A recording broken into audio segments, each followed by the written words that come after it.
گانا سننا اور موسیقی کی محفلوں میں جانا کہاں تک جائز ہے؟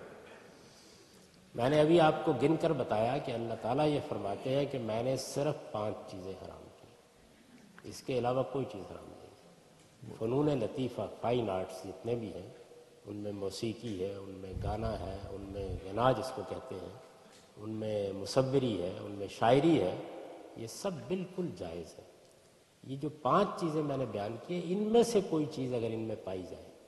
تو تب یہ حرام ہو جاتا ہے۔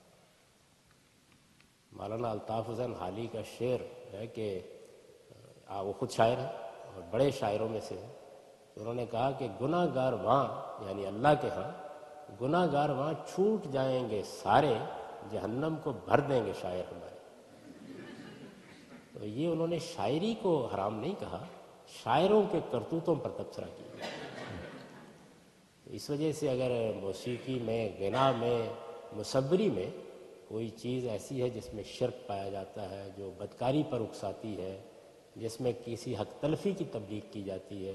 کسی کی جان مال آبرو کے خلاف زیادتی کی جاتی ہے، اللہ کی طرف ایسی باتیں منسوب کی جاتی ہیں جو اللہ نے نہیں کہی، تو یہ کانٹینٹ ہے جس کی بنیاد پر ہر شخص کو فیصلہ کرنا ہے، یعنی بجائے خود ان میں سے کوئی چیز ناجائز نہیں۔